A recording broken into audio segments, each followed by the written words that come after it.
What is up, Cowboys Nation? You see, we don't have the intro. It's really hard to get hype or any of that kind of stuff. So I got to make up something. I'll work on it this weekend. But we are here in the cave.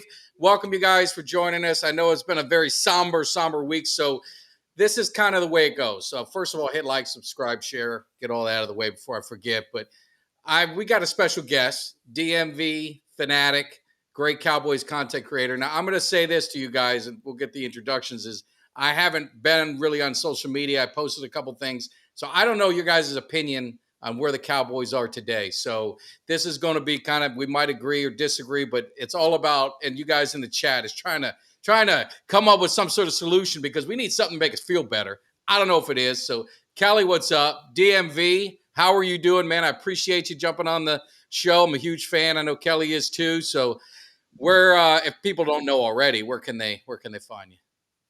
Hey man, I'm all over the place. Real DMV fanatic on Instagram, on YouTube, DMV fanatic, and on on X, I'm DMV fanatic one. Man, I'm a big fan of you guys as well, man. Look, when I met both of you guys in person, it was almost like sign the autograph for me. You know what I'm saying? So I'm appreciative of you guys inviting me. No, it's awesome. It's awesome. We appreciate it. Absolutely, so man. let's get into it. Let's get into it and get down to brass tacks, as like Kelly likes to say sometimes. So Mike McCarthy, I don't even want to go back to the game, so I really don't even want to talk about the game. We all been there, we saw it, and all of that. So it's where do the Cowboys go from here? And there's been a lot of uncertainty, and I put kind of a poll out, and I said, hey, Mike McCarthy, you want him back, yes or no? 65 was no, 35 yes. And then you got the news of Mike McCarthy's coming back. So, I mean, really start with you, DMV. What's kind of your feeling right now on Mike McCarthy and him coming back? I mean, it's mixed feelings. To be frank about it, man. I can see both things about it. I can see bringing in another coach that has a pedigree of discipline. I can see more of a hard ass, somebody that can come in and, maybe you think they can right the ship.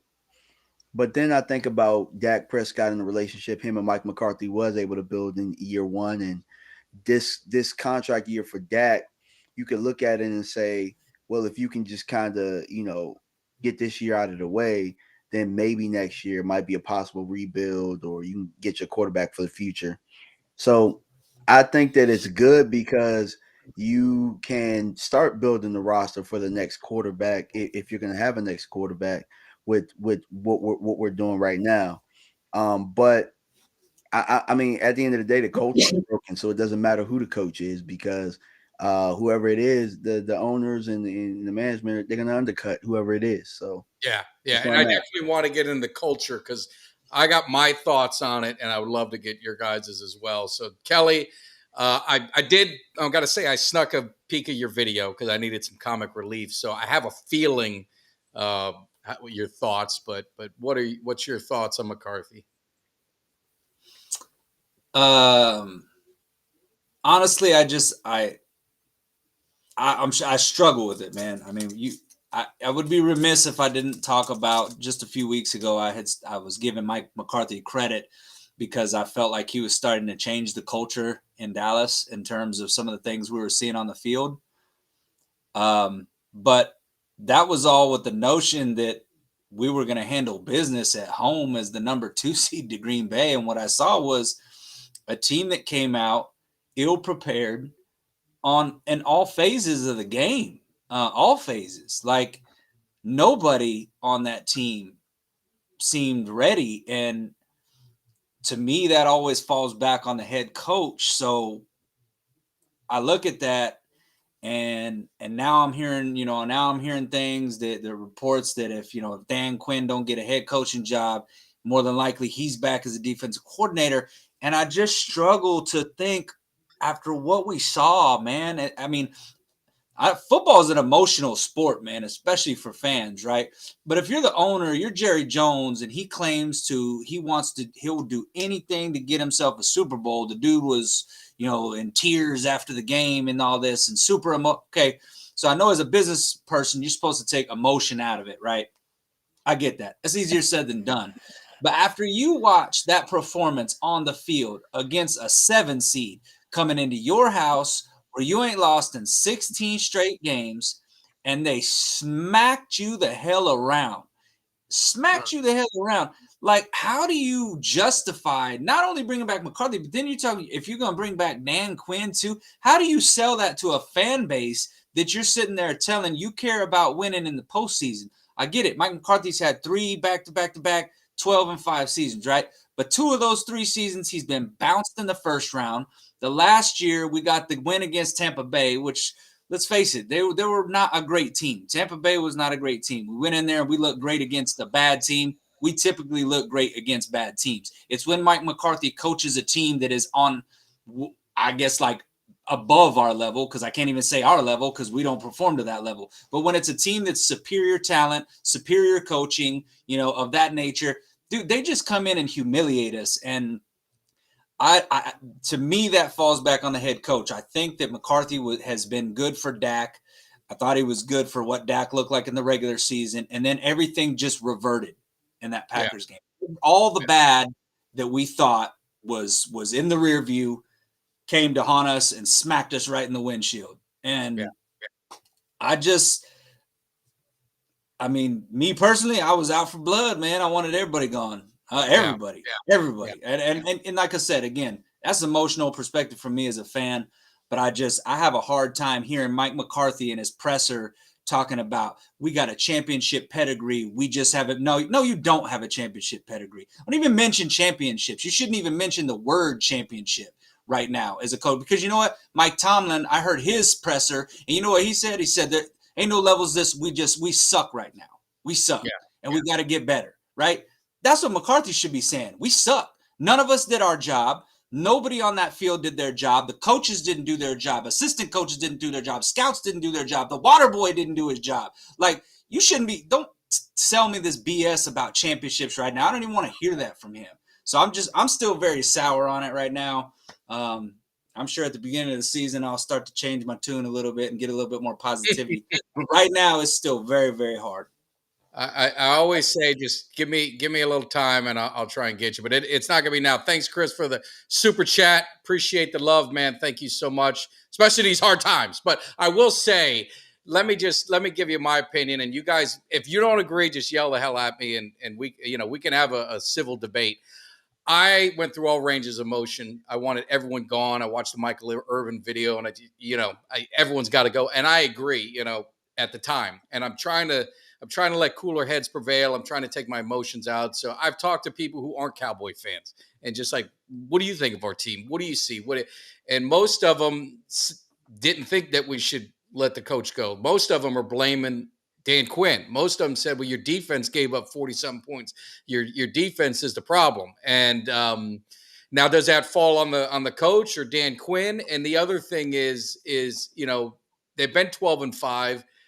I said maybe get rid of Dak and throw Trey Lance in there and high risk, high reward. I've gone through every bit of emotions, but the one thing that I come back to is I think McCarthy is getting, he's won with a backup with injured guys. I mean, he's found ways to win. I think the culture, which I want to get into, is one of the bigger problems with the team more than him. And so it's above him. So you can go get another coach. And I don't know if that's going to change anything, at least with McCarthy, your opportunity to get in the playoffs. So it's just kind of everywhere. I have more of an issue with the defense, and I just I don't know. I'm not as upset with McCarthy. If they let him go, I wouldn't be upset either, but I'm not as angry as I was after the game. I think it's on the players. When I hear not prepared, God dang it, man. You guys are professionals. You're players. You're supposed to be elite. You're the ones who are supposed to show up. And I'll tell you guys, you want to talk about Super Bowl champions, come watch us next week. Come watch us the week after. We got Super Bowl champions coming on the show with Tony Hill and James Washington. Get their take on it. But I can't buy that it's the coach's fault that these guys aren't prepared. Because these guys are supposed to be elite, 9 all-pros. I'm going to start going a rant, but I don't buy it. But I don't know. What do you guys say? Man, I'm with you. My range of motion went everywhere, but I mean, at the end of the day, not being prepared, and on my video, I ranted and called everybody punks, man. Called everybody a punk. Like, how do you get to that game right after all the trash everybody talked all year, like talking heads? You went through San Francisco last year after the second time of losing to them, in the playoffs. Then they whooped your butt in week 5. You got whooped by the Cardinals. Um, you got whooped by the Buffalo Bills. How do you come into a game? And this goes for coaches, this goes for players, this goes for everybody that had anything to do with it. How do you come into a game like that? You know, it's beyond me. That's why, one of the things I've been saying throughout this draft season, throughout this free agent season is, hey, look, nobody's safe. I mean, I guess nobody's safe except for the coaches, but yeah, players, you got to have some pride. I didn't see pride when I watched them play. I didn't see pride at all. I seen a bunch of grown men give up because we got a penalty in the first quarter, and it was 0-0. I really saw that. I saw Dak Prescott. I saw those eyes. I saw eyes glazed over, looking like he had the Bambi eyes out there. He did. And that's what I saw in San Francisco last year. That's why I knew when I saw that at 7-0, I'm like, oh, we cooked. We cooked unless we somehow get some turnovers or something. So I'm with you. I think that it's a little bit of everybody's fault. And a little bit of everybody can get fired. That's just where I'm at. But I'm just hanging on to the fact, I don't know, that this team is talented. I mean, they do have the talent. It's all in their head, and it's all in their heart and the want to. And that's where, you talk about some of the culture, and I know other guys have podcasts. So, I mean, but Micah Parsons has a podcast.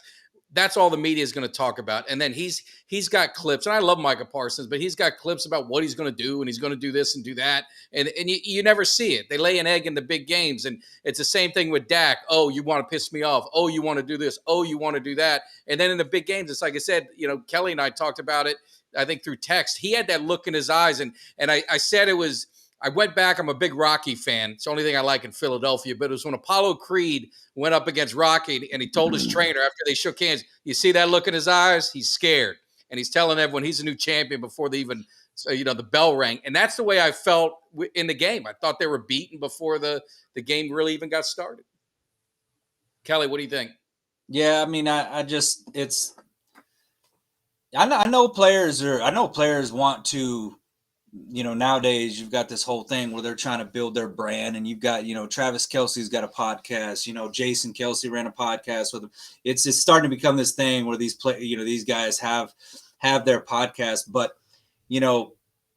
I look at certain things like, whether it's going on afterwards in the San Francisco game and saying, well, talking smack about, well, we're going to come back, you'll see us again. It's stuff like that just rings hollow to me. And in my opinion, your first and foremost job is to be a football player and to be professional and to have pride in everything that you do related to the Dallas Cowboys.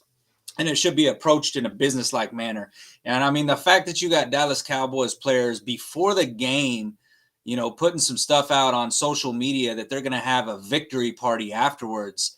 Dude, that is the dumbest thing I've ever seen in my life, man. Turpin and Sam Williams, apparently, they're advertising a post-game victory party at a strip club after the game. Like, you ain't even played the game yet. What are you talking about? Victory party. Should they cut him right now? I mean, don't you think a message? I would. I'd be like, you know what? Sam should get cut for being crap on special teams and being a walking 15-yard penalty. How dare you get ready? Sorry, Kelly. How dare you, out of all people, throw a victory party? Bro, you don't got that much impact. No. Nobody on the team has that much impact to throw a victory party before it's over. I'm sorry, but Sam Williams, bro, you've gotten in trouble. You can't stop getting flags every time. You haven't been the second round pick. You've been a swing and a miss as far as second round picks go. You know what I'm saying? Like, Yeah, you have to cut him. He has to go. Yeah, Sorry, and my that's bad. the thing too, is if I'm Mike McCarthy and I'm sitting there and I'm preaching to people about championship culture, right? And he is just what he was saying, and he's gonna say that in order for that message to have any meaning behind it, this dude got to get in some of these players' asses. I mean, I'm sorry, man. Like, I don't care. I've heard people say, well, you can't take the Jimmy Johnson approach because these new age. Why? Why can't you take the Jimmy Johnson approach? Why can't you be a guy who sets the standard for this team and says, you know what? This is the way that it's going to be on this team because we want to build a winning culture. We want champions that are coming to work every day. And if you're not going to be like that, then you won't play on this Cowboys team. We'll cut your ass. We'll trade your ass. We'll send you somewhere, but you won't be on this team throwing, with your social media, BS talking about you. Like, yeah, call Sam Williams in and tell him that this was you. This is you. You were planning a victory. Well, guess what? Your ass is getting traded. We're gonna send you to the I don't know who the worst team is. We're gonna send you out to play for Jacksonville, whoever. I don't care. Send them the shittiest team in the NFL right now. Send them there. But like, set the standard as the head coach is Mike McCarthy. You're the head coach. You can set the standard and you can talk to these guys and you can. I'm not saying you have to sit there and degrade anybody, but getting in somebody's ass as a professional, as another professional, from one professional who has been at the top, Mike McCarthy has won a Super Bowl. As a player, you should be able to respect that and understand where he's coming from and understand where he's trying to go. And to get there, there has to be a certain standard, and that standard just has not been there in Dallas. It's just a bunch of underachieving, and I really do. I understand it, but at the same time, I hate it when people talk about, well, we have won 12 games 3 years in a row. I don't care if we're winning 15 games 3 years in a row. If you're getting smacked around and embarrassed, and that's what's happening, we've been embarrassed in the playoffs every single postseason. And all these dudes, we get mad at them. I know I get mad. I get mad at these dudes clowning the Cowboys all year, but it's rightfully deserved, man. I mean, I can't even say that no more. We look soft. It looks like a soft culture. It looks like soft players. I mean, there's no excuse for a 2 seed to lose at home to the Green Bay Packers. It's just no excuse, because my honest opinion, I think Green Bay had a nice season this year. I think they got some nice pieces, but I think San Francisco is going to cave their heads in on Sunday. I really do. I don't think that game's going to be close. And I don't think the game should have been close with the Cowboys. Well, but they're going to do to an inferior opponent what you're supposed to do, and I believe I think that's going to happen probably in Detroit too. I mean, and that's the disappointing part. But you talk about culture, and I want to just get your guys' thoughts on it. And then there was a question I want to defer to DMV on it, but I hear what you're saying, and I agree 100%. And, Ultra actually he made a great point. When Jimmy Johnson was here, you also had like a Michael Irvin. You had guys on the field that held people accountable. I mean, there was a level of that. I don't see that with any of these players. I'm not in the locker room, so who am I to say? But I'm just saying, I wasn't in the locker room in the 90s, and you could tell Michael Irvin did it just because of the way he was on the field. But I think a lot of the culture, the problem is Jerry Jones when it comes to the culture, because he's just so involved. He's the GM. And it's just like I say in business. If any of you guys are in business, if you have people that work for you, work with you, and you've got a manager on top, if they can jump ahead of you and go straight to the boss man, they've basically cut the legs from under you, and all your power is lost. And I think that's what's happened with every coach. Mike McCarthy's a good coach, man. I don't care what anyone says. This offense, this team is a good team, but it's bigger than that. It's always been bigger than that. And you see it with the players. Of course, and we love the Taj Mahal of Jerry, and you got the beautiful, training facilities, and everything is first class. I mean, they need a little tough life. They need to have some toughness to them, but it needs to be Jerry Jones giving McCarthy and coming out, and McCarthy, you're cut, Sam Williams. Turpin, you're out of here. Make some decisions and send a message. That's what Jimmy Johnson used to do. If he treated every player different by how good they were on the roster. If you're Troy Aikman and you're sleeping in the thing, he's going to kind of nudge you and say, "Hey, man, you got to get up." If you're down, you're 53rd man on the roster, he's sending your ass home. And that's the mentality that he had, and that's why Jerry wasn't as involved when Jimmy was there, but that's the challenge. You saw it with Bill Parcells. Bill Parcells is a tough guy, but what did Jerry do? He went and got T.O. Bill Parcells didn't want him. That basically sealed Bill Parcells' fate, and he was gone. So that's the problem is with Jerry. And until he kind of changes that and empowers his coaches to be able to be the hammer, it's not. But he's on the radio, he's on the thing, and he's on all that. So want to get your guys' thought on the culture. But DMV, there was a question about toughness. And our team's not tough. Can you become tough? Can you coach toughness? It's either in you or it's not. I personally think it's either in you or not, but just wanted to get your thoughts on that. Yeah, sure. So I've been, a lot of people that follow me know that I've been coaching football for a long time. So, I was a collegiate football player. I get back to the youth. I coach youth football now, but I coached high school for over 10 years. And the groups that I've always, coached, your coach can kind of create that culture for you if they're allowed to, right? So I coached receivers for a long time. So it wasn't just running routes. It wasn't just, looking pretty at it. No, we're going to block. And if you can't block, you can't play. And I'm not just talking about regular stock blocking. I'm talking about you trying to put the DB on the ground. Like that's the tone that we're going to set. If I'm coaching DBs, we're going to punch. We're going to punch the receivers in the face. We're going to, you know what I mean? Like with the face mask, all that type of stuff. Like that can be embedded into players. It can be. Now, like you're saying, there are some people that you could just look them in the eye. They were a little brother all their life, so they're just tough, and there are some people that are tough, but you can, based on the culture that you set, the environment that you have, survival of the fittest, you can create that. You can make your team tough. Problem is, like you said, if you have somebody that's trying to create that, and then you got boss man up here being a good cop, it's never going to work. You know what I'm saying? Because they don't know who they're accountable to. Mm-hmm. Am I accountable to the owner that pays my check, or am I accountable to this coach right here? So that is the biggest problem. Yeah. What do you think, Cal? I mean, I think so. You always hear a lot, at least I see it on social media, and I've seen a few in the chat that have talked about, the way that the coaches coach these players back in the 90s that wouldn't be tolerated now. You can't coach. I don't buy that, man. There's some teams out there You're right. that have toughness in their culture. The Baltimore Ravens are they haven't won a Super Bowl. I understand that, their playoff success hasn't been that great lately, but that culture is embedded. I mean, it goes back to the Ray Lewis days. They pride themselves in being a tough, physical. We're gonna out physical you.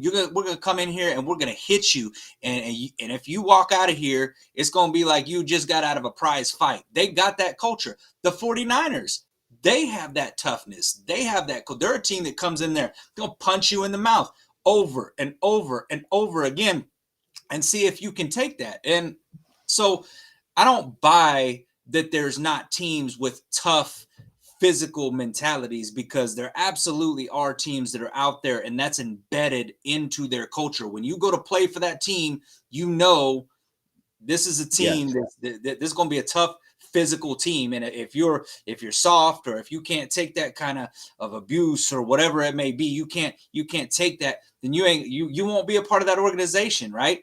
And with the Cowboys, it just feels like, and I'm not going to say that we can't have nice facilities and still be a tough, hard-nosed team, right? But you look at everything. We got the best of everything. The facilities are the best. They got this lavish treatment. It's like they're celebrities in the city of Dallas. It's like they're treated, it's the Cowboys are like up here, man. I mean, the Texas Rangers just won the World Series, man, but it's still the Dallas Cowboys in Dallas, right? And just, I don't know, man. It's almost like it just feels like that Jerry kind of pampers his players and his team a little bit too much. And you wonder if there is that interference between coach and owner that kind of, it's like, well, hey, we know Jerry's got our back. Jerry's gonna, he's the guy, man. Ultimately, he's the guy. As long as Jerry ain't tripping on it and he ain't got no problem with it, I can pretty much do whatever the hell I want. I can have my podcast. I can be out here doing this. I can post these post game because Jerry ain't gonna let Mike McCarthy cut me, and because I don't really think that Mike McCarthy has the control that a head coach should have. I really don't. I don't think that. Yeah. But yeah, I don't buy the notion that you cannot embed toughness and breed toughness into your culture. You can. You just gotta be dedicated to do it. Yeah, and talking about Jerry, and this is an example. And the problem is he's a GM, and that's what I'm saying. Is GM's usually the guy that interacts with players, and since he's the owner, it's you're bypassing a lot of that. But all you need to know what the culture is, and we laughed. I mean, I'm guilty of laughing at it, but Jerry, I think it was this preseason or this training camp, Sam Williams got another speeding ticket, and he was doing like 80, and Jerry said that. What was he doing last year? Was 100 and something. Said at least he wasn't doing 120. Yeah, he's like he was doing that's about improvement. 30 miles an hour slower. Laughing about it, and we all get a chuckle out of it or whatever. But when the player hears that, they don't give a shit, and so they're doing all of that. So I think that's the biggest problem that they've got, and with Jerry and just the culture is the biggest issue. But switching gears a little bit to Dak, because that's kind of the other hot one is, do we move on from Dak? It's 8 years. And I've talked to, I've tried to talk to some people who aren't Cowboy fans that take the emotions out of it. And they're like, Dak's a good quarterback. He's a great, he's a top 10 quarterback. He said the problem, and I preached it all season. So tell me, DMV, if you agree with, he's got no running game. It's all the pressure was on his shoulders. Everything is on his shoulders. Now, I don't know if that's the answer, and it's not that I'm not giving him a pass in the playoffs or anything, but the lack of running game, the lack of the confidence that you had in the running, at least for me, I said it's going to catch up to him. And I'm not saying that game, that was the time it caught up with him because the game got out of hand with the defense, and we'll get to them next. But do you think, do you give him kind of some grace a little bit with the offense with a running game, or do you think he had enough weapons with his running backs that, well, I thought the running backs actually played well on Sunday. I don't think that we committed to the run the way that we probably should have. But I don't think Tony Pollard is a running back one personally. Yeah. I think that we've gone over this time and time again, where I think at least last year we're like, we got to put some pieces around that because he's not good enough to overcome all of this stuff. He might be a top 10 quarterback, but let's look at it. There's only 2 quarterbacks out there that could probably overcome not having a running game. Mahomes, and I'm talking about this left. Mahomes, and hell, Josh Allen has a run game now. So yeah. I'll just say one, Mahomes. And hell, even he has a run game now. But whether we want to believe it or not, Pacheco is a breath of fresh air for that offense. So there's no quarterbacks right now that's left that can do without a run game. Mahomes has won Super Bowls with maybe little run games, but we absolutely need that. You look at the Shanahan system that has been whooping our butts over the last couple of years. What do? They scheme the run, and they have guys that can run the football. Dak, get him a run game or get the next quarterback a run game. Doesn't matter if you draft a quarterback in the first round or if you go get prime Tom Brady. He's going to need a run game. There are times he needed a run game. Yeah. He didn't just get the 7 rings without having a run game at some point. So, to your point, I think that I'm not going to say I'm giving him grace. I'm saying let's make it easy for him. Let's make it easier for him because he's shown us he's not good enough to overcome all of this bad coaching, not having a run game, bad defense. He's not good enough for that. Yeah. And a lot of quarterbacks probably aren't. And that leads to the question. And I said, move on from him. It's been 8 years. Like that's my right after the game. I'm done with it. I want to, roll with Trey Lance and see what happens. But now with some time to think about it, I'm hearing myself. Yeah, you're echoing a little bit. Is that on me? I'm gonna mute and see if. So let me try it again. All right. You hear me now, Kelly? Am I good?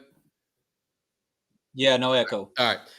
So I was just saying is just, I wanted to throw Trey Lance in there. Enough's enough, and just see what you got.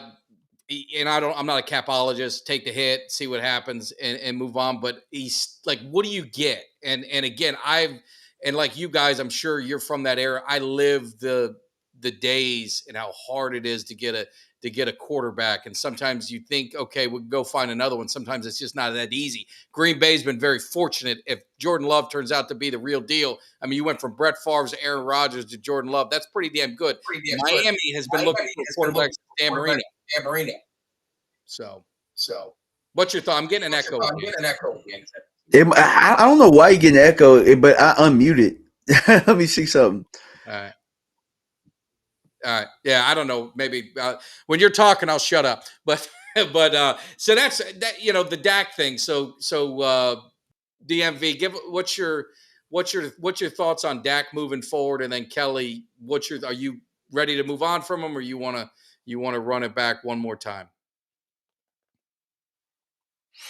I think we have to run it back one more time because the contract dictates it. So that's why having McCarthy back wasn't such a bad thing for me, because I mean, if we got to roll with the contract situation, I mean, I'd rather him be comfortable than have his third OC in 3 years, and then we're in the same boat again. I mean, we'll probably be in the same boat again, but I mean, at this point, everybody has 1 year left on their deal. Maybe we could blow everything up next year or something. But I want to bring up a point about the quarterbacks. You talked about Green Bay. What is it that Green Bay did 2 times as far as the quarterback position goes? They drafted a first rounder when they drafted a first round quarterback when they still had their quarterback, and it looked like they were on the backside. When they drafted Jordan Love, Aaron Rodgers went ahead and won 2 MVPs. So I'm not opposed to taking the quarterback at 24. I'm just not, because I've seen it work. Seen it work with Buffalo, Josh Allen. Look, Tyrod Taylor was their starting quarterback, and they were a playoff team, and they still went and got Josh Allen. Hell, the Chiefs, they were a playoff team. They traded up and got Patrick Mahomes. The Texans at the time, they ended up getting, they sucked, but they ended up getting Deshaun Watson whenever they got him. It's a formula that has shown that it can work, and maybe it'll put a pep in damn Dak's step or something, or make him, in these situations be a better player. But that's where I'm at with it.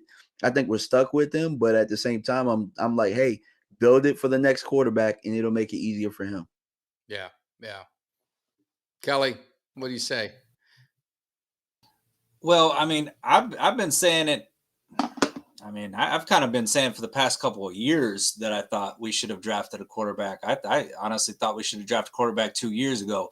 I felt like when they extended Dak, I felt like 2 years in that contract, really after that playoff loss against San Francisco, I was like, we should just draft another quarterback. It'd be nice to have one in here. I feel like the good teams, the ones that are prepared, they do that, and somebody was telling me, well, they invested a 4th round pick into Trey Lance last year. I said, well, what good does that do? We still don't know what we have in Trey Lance right now.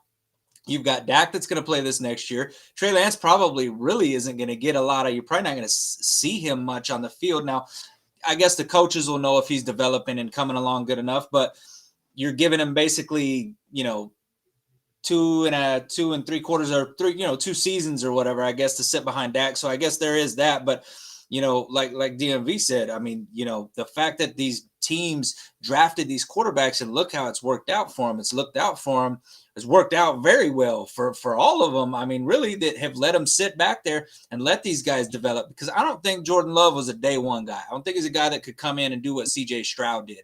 He needed to sit back behind there and develop, and it was good for his development.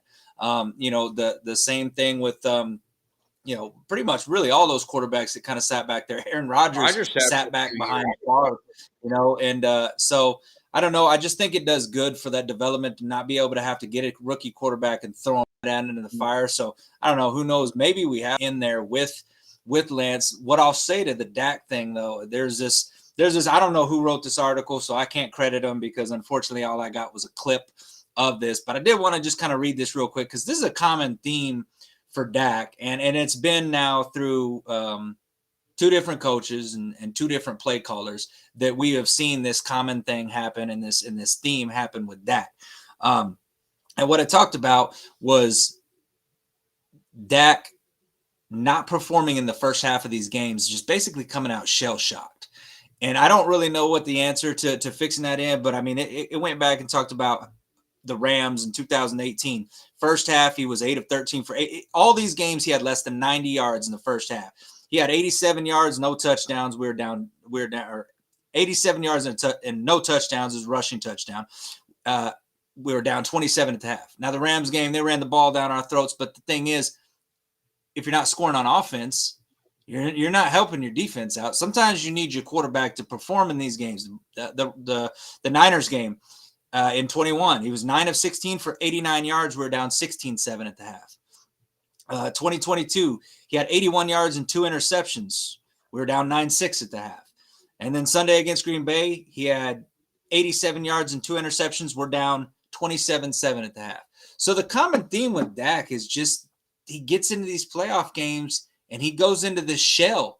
And and like DMV said, you seen the look in his eyes, man. I texted you, Mike, and I think it was maybe start of the second quarter or into the first. And I'm texting you, telling you the game's over already. I'm telling guys around me, I'm watching it with all these Cowboys. I'm telling them the game's over. They're like, what do you mean the game's over? There's still a lot of games to go. And I'm like, man, look, I've been watching this Cowboys team long enough to know. Dak's got that glazed look in his eyes, like he just don't know what the hell is going on.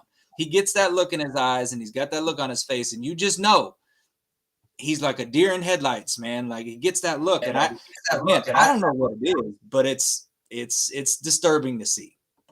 Yeah, no, it's definitely they got to figure. I mean, it's tough because it's like I want Dak to do so well, and you want him to do good, and he shows flat. I mean, he's put up big numbers, but like there was a comment in there. His record seems to kind of go way south in January. So is it all on him, or is a lot of the defense to blame? Now, just flipping quick to the defense, and then it looks like we got Uncle Cheech is going to be coming in. There's an opportunity to make some money. So let's do this. Let's just take a quick little break of the Cowboys. Let's bring in Uncle Cheech. DMV, I don't know if you follow, Uncle Cheech. If you know him, he's a Vegas insider. He's been around a long time. If you want to make some money, a little scuttle, you're feeling bad about the Cowboys, here's an opportunity for you guys to make some money and hopefully help pay for these season tickets that everyone wants to give away. So, Uncle Cheech, what's happening? How you doing, guys? Well, we're I know you're not doing well. as good as can be. Now, you jinxed us again. The second time you picked Cowboys, and I've told you I'd never want you to do it, and you've done it again. So I do hold you a little bit responsible for the game on Sunday. So just want to put that out there. Don't hold me responsible. I didn't throw the ball. Well, I'm just saying. So what's your thoughts on what are your picks for this weekend? You got the divisional round. You got some games. Give us what you think. I'm going to give you a shock on all of them. I'm going to take all the underdogs. Wow. I'm going to take Houston +9 at Baltimore. Take Tampa Bay +6 at Detroit. My upset is going to be Green Bay +9.5 at San Francisco. And I'm going to take, as my lock, Kansas City +3 at Buffalo. Wow. Now, which ones do you have winning outright besides, really any of them? I think Kansas City's going to win outright.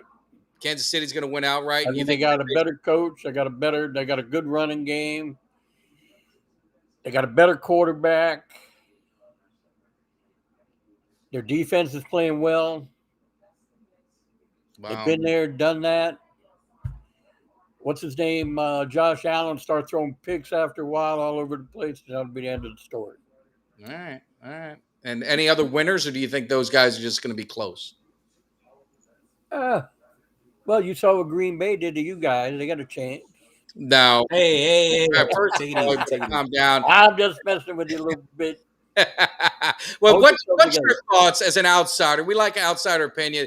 Dallas Cowboys, bring McCarthy back. You bring Dak back. I mean, I know you're a Dolphin fan, so you live in misery too. So what's your thoughts as an outsider with the Cowboys real quick? Well, what I saw today,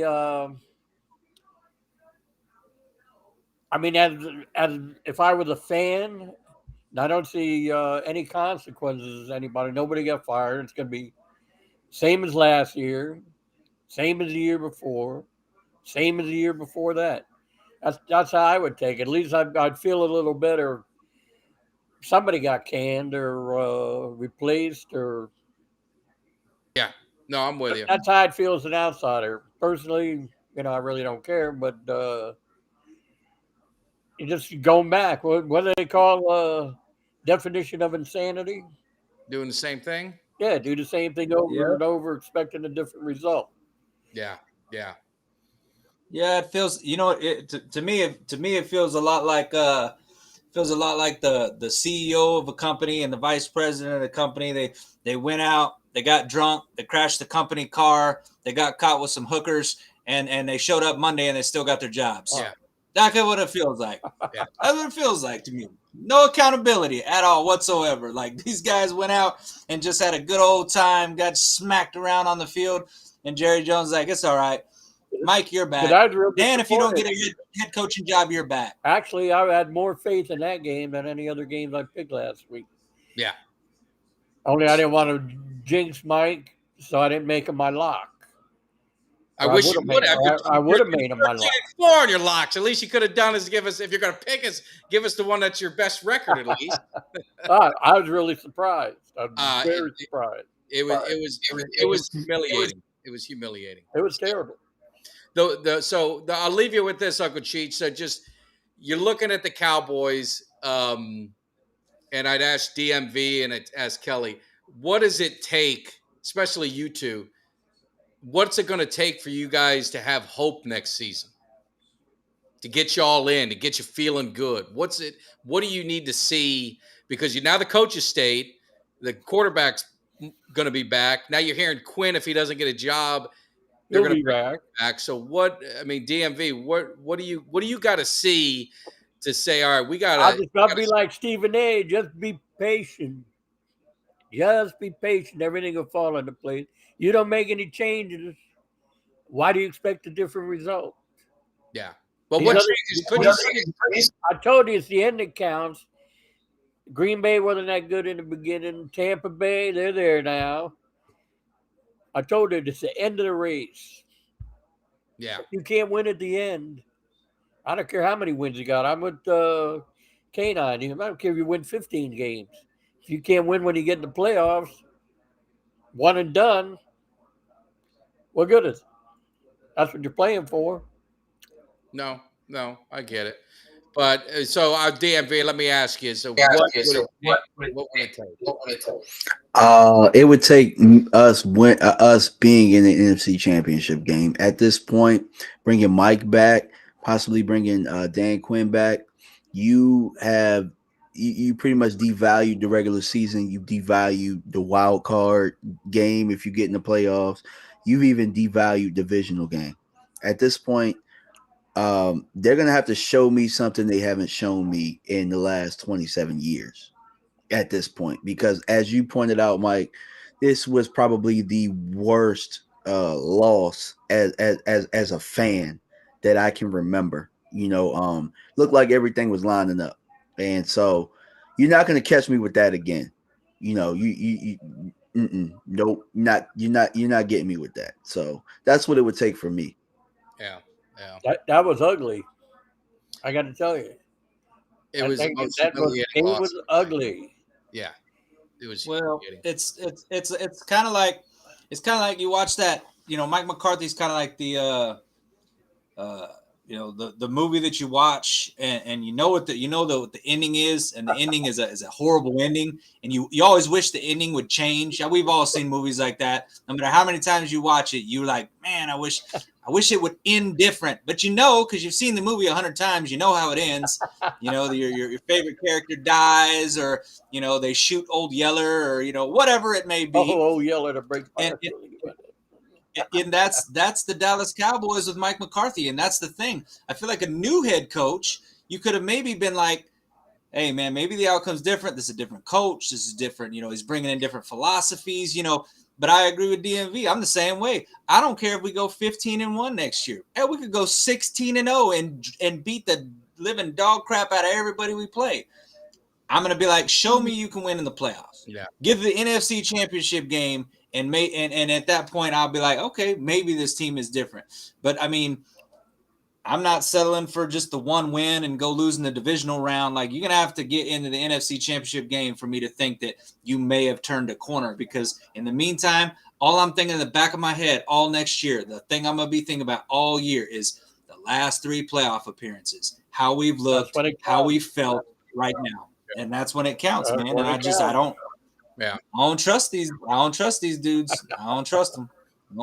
Fool me once, fool me twice, fool me. They fooled me 3 times, Cheech, and they shouldn't be able to 4 times now. It ain't gonna happen a 4th time now. No. But they fooled you longer than that, because they fooled you in 2016, fooled you in 2019. I mean, 2009, fooled you in 2007. Nope. Yeah, we've been fooled a lot of times. It's been more than. Yeah, no doubt. Well, Uncle Cheech, we'll let you roll. We're going to finish up with some defense. I just want to tell you one thing. I remember beginning of the year, I know I picked against the Lions this week, but I told you at the beginning of the year I put $1,000 on the Lions to win, go to the Super Bowl. So my pocket's telling me I hope they get there, because that's 30 large. I can have a real good time. Wow. You shouldn't be saying Round the drink for all my friends.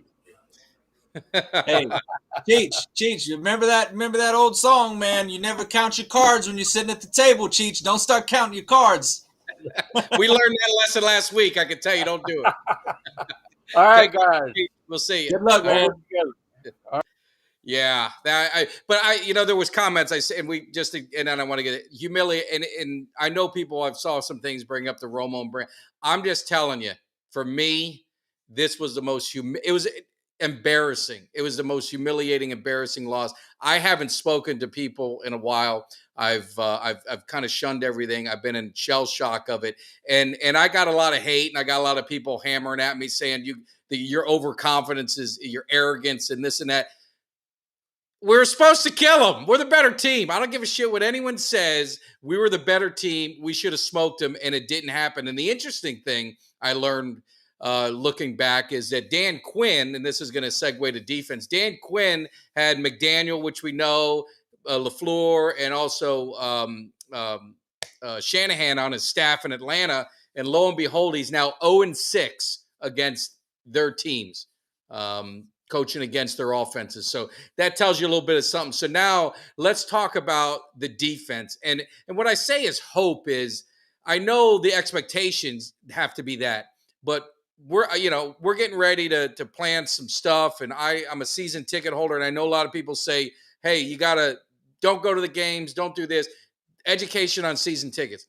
If I want to show Jerry up and I say, I'm not renewing my seats, you know what happens? I lose my seat license that I've been paying for. So they got me. So there's nothing I can do about it unless I just sell my tickets. But that's kind of the way it works. But the defense is my biggest issue right now with Quinn.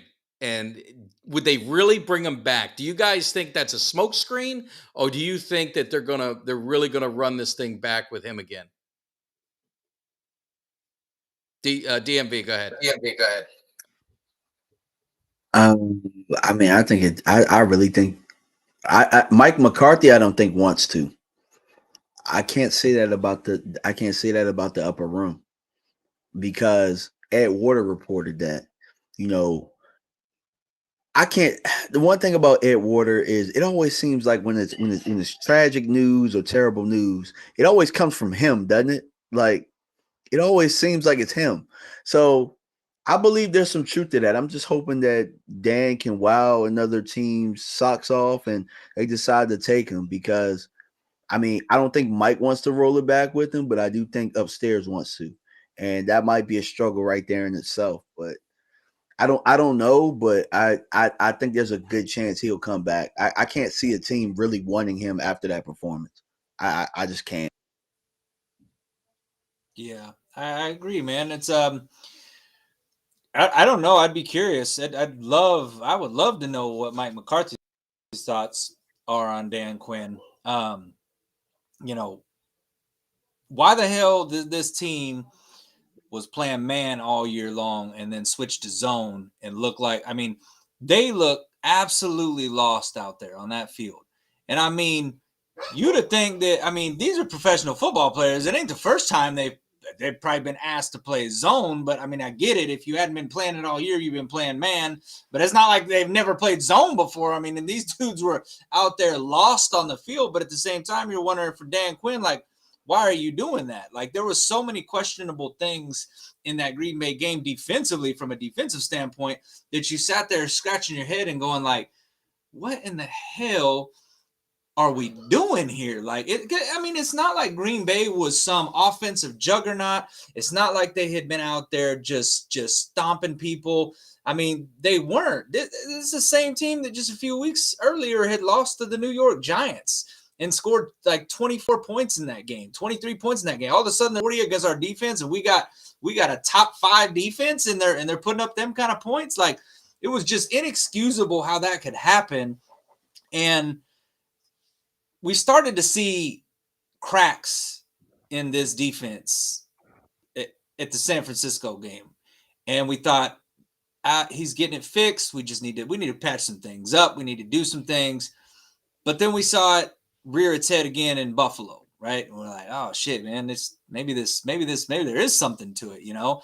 And then to a certain extent, got a little bit better, but to a certain extent, you still saw a little bit of that in Miami. You saw some of it in Seattle, in that Seattle game. You saw some of it so against these, you know, teams that I would consider towards the top rung ladder offensively, Quinn was struggling to stop some of their, you know, whether it be the pass plays or the run, both, right? And you started seeing that. And so you start seeing some cracks and flaws in this Quinn defense.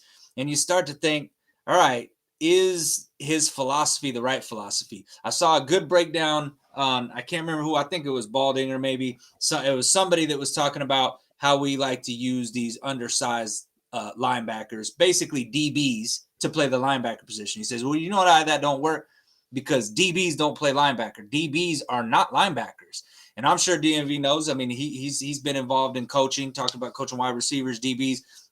DBs don't play linebacker. They're not built like that. They're not shedding blocks. They're not you. And we got away with it for too long. It was cool when they were like, all right, we're gonna bring Curse down, and he's gonna bring a hybrid linebacker. Well, then they were like, all right, we're also gonna add Marquise Bell to that. And next thing you know, it's like our linebackers are all dudes that were like DBs. It's like we don't really have any true linebackers out there. Damone Clark was one, but it's like, where are the rest of our linebackers? So that's where your run game is going to start struggling, and these dudes are running right at them, and our linebackers are getting completely wiped off the map. They're not even in the play anymore. So I just think that Dan Quinn's scheme started to get pretty stale.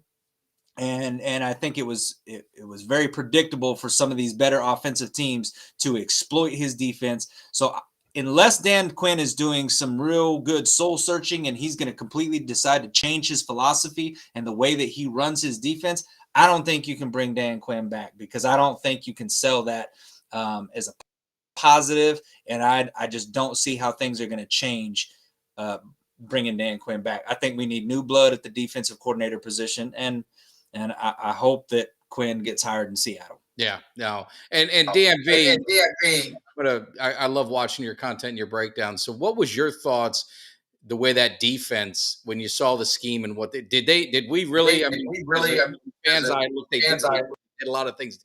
We did a lot of things different than what we normally do. Did you notice that, or what was your thoughts on the way the defense played in that game?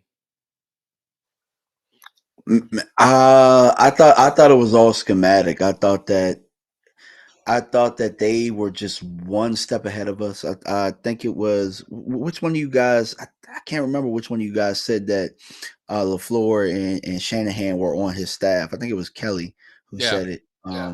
But yeah, it just seemed like they were one step ahead. And I also remember a long time ago, and last year I pulled it, but a couple of years ago, Richard Sherman said that when Kyle Shanahan was with Washington and they were in Seattle, Washington was whooping their butts based on some of the rules that Dan Quinn had, and they were called rule busters, where they had to go back and change the rules to what their responsibilities were, because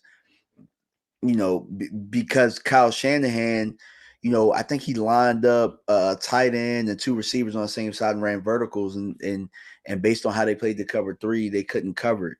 So Kyle Shanahan is always going to have those rule busters. People are always going to have those rule busters, and I think that LaFleur had some rule busters in the run scheme and also in the passing game where they had the guys going back the other way. I just think that Dan Quinn and what he rolled out, it was probably the worst thing that he could have rolled out. And it probably, on the offensive side of the ball, was probably the worst game plan script that we could have had with how bad the defense was going to be that day.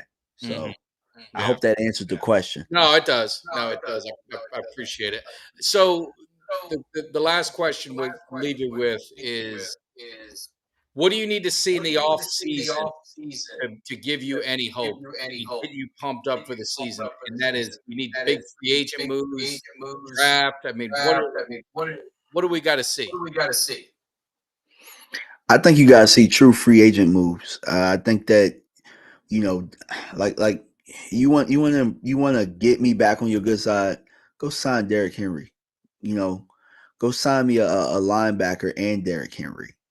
Go sign us some free agents that if you feel like we're that close, go get us some guys that you think can help us get over the hump with how the roster's constructed today. When the free agency market hits, I know that the running back position and the linebacker position, those aren't premium positions when it comes to big contracts. So go out there and make a play at some of these guys and go land some of them. You're business guys, right, Joneses? You guys know how to close deals. Hey, don't be cheapskates this time. Go out there. If you're going to ask Dak to extend, if you're going to sign CD, if you're going to move money around, you're going to create money, then go sign some guys with creating that money. Don't just sign the guys back that you drafted or the undrafted guys. Some of those guys can go because they're part of the soft culture. But go get me some free agents that were tough where they were, that don't know anything about inside these soft ass Dallas Cowboys AT&T walls. Yeah. Kelly, what do you think? I know you're going to be tough. So I mean, what do you got to see to give you some hope? Some action. Like I want to see these dudes make moves in the offseason. Like he said, like DMV said, I want to see them to make moves, but I want them to be proactive in terms of, if we got guys on this team like a Sam Williams or anybody else on that team that ain't buying in, or anybody else that don't buy into this, look to trade them. And Sam Williams is under contract, look to trade him. Like, we don't have a 4th round pick this year. We don't have a 5th round pick. Get rid of we invested a 2 in him. Get rid of him, and if you can get a 4 or 5 back for him, get rid of him. Right?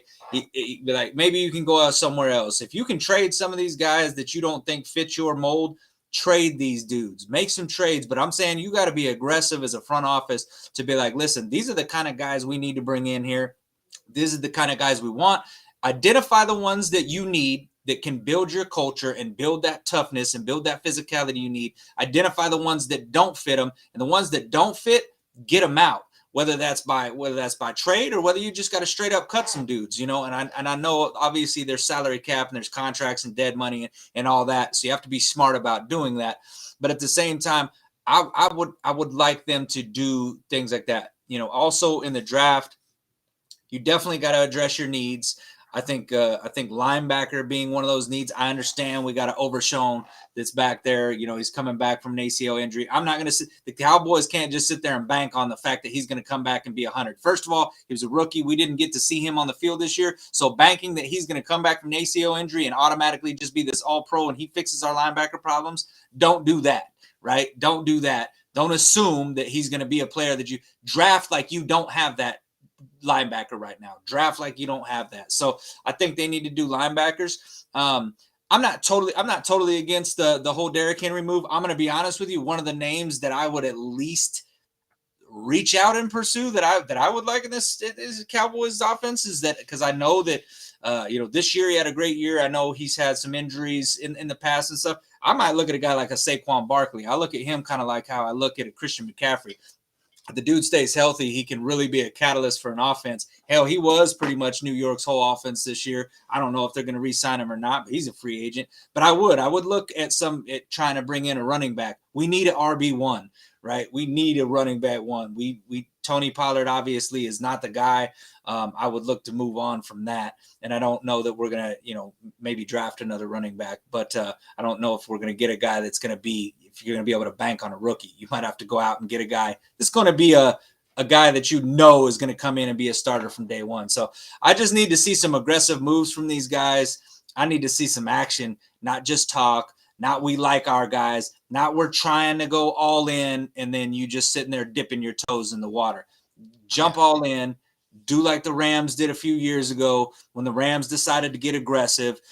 Do like the Eagles did when they decided they were going to go aggressive. Obviously, they didn't get to bring it home with their Super Bowl championship, but you saw Jeff Lurie go out there and went all in. I can respect what they did. I don't like the Eagles, but I respect what they did as an organization because they truly did go all in.